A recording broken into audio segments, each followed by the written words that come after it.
DNA cloning is a method for isolating a particular sequence of DNA from a complex mixture of different DNA sequences.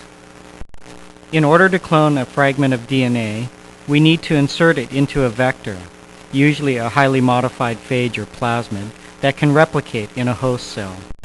Generally, a plasmid vector contains three elements: a cloning site where the foreign DNA fragment can be inserted, a drug resistance gene which destroys antibiotics, in this case ampicillin, to allow selective growth of the host cell, and a replication origin to allow the plasmid to replicate in the host cell.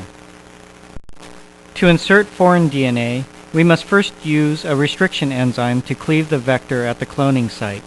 Here, EcoR1 cleaves the palindromic sequence GAATTC to produce single-stranded ends called sticky ends. These can hybridize with any piece of DNA that has also been cut with EcoR1.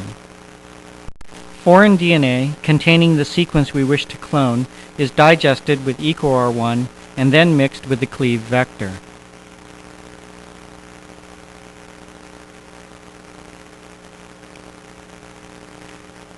The sticky ends of the foreign and plasmid DNA molecules hybridize and then are sealed into phosphodiester linkages by the enzyme DNA ligase, creating a recombinant plasmid.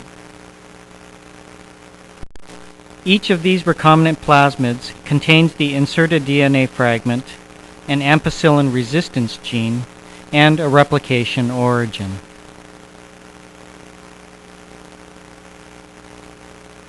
A pool or library of circular recombinant plasmids is thus created. Each plasmid carries a unique fragment of foreign DNA, as indicated by the colored arrows. Next, the host cells, E. coli bacteria, are added to the recombinant plasmids. The cells have been treated with calcium chloride to make them permeable to DNA molecules. Through a process called transformation, a few cells take up a recombinant plasmid, while most other cells do not.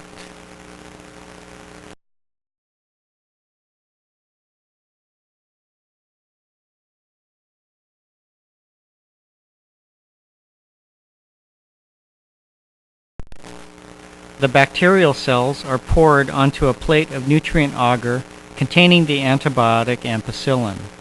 With ampicillin in the agar, only cells resistant to the drug can grow. At 37 degrees, the cells will grow and multiply. Because they cannot move on the agar, each will produce a separate colony of cells. The non-transformed cells lack the plasmid with the ampicillin resistance gene and die. Cells that have a plasmid are resistant to ampicillin and survive.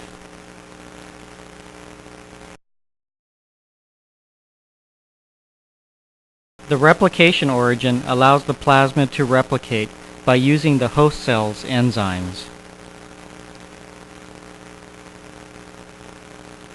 Plasmid replication is independent of host cell division, but plasmids are distributed to each daughter cell when the host cell divides.